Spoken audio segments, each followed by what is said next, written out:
La nuit tombe sur les ruines de la mégapole de Néon Victoria.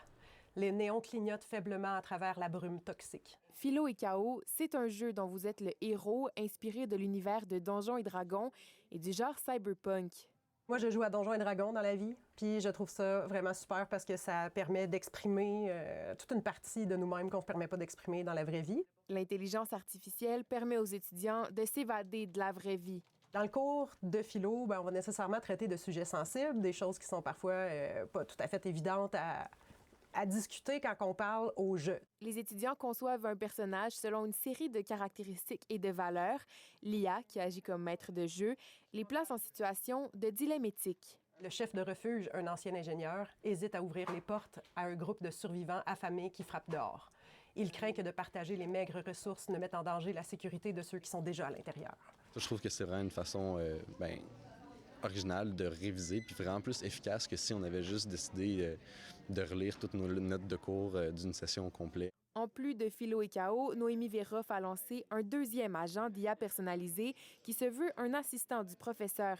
Il ne peut répondre qu'avec le contenu des notes de cours et ne peut pas rédiger à la place des élèves. Tant qu'à ce que tout le monde aille l'utiliser de toute façon et se cache pour le faire, moi, j'aime mieux leur proposer un outil que je sais qui va être réellement utile, qui va être balisé selon mes exigences, puis qui va préserver la compétence aussi que moi, je veux évaluer chez les élèves. Même chez des étudiants comme Nadia, qui sont réticents à utiliser l'IA dans leurs études, l'initiative a été bien reçue.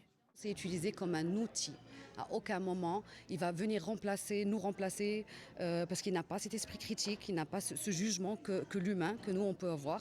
Donc, nous restons irremplaçables. Le tout s'inscrit dans une réflexion plus large sur la place de l'intelligence artificielle en enseignement.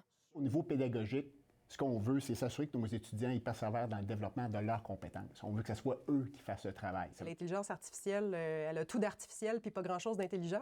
Comment préserver la mission éducative en enseignement supérieur sans refuser l'époque dans laquelle on est, sans non plus être techno-optimiste à tout prix puis dire qu'il y a que du bon dans tout ça. Une question qui mérite un travail approfondi.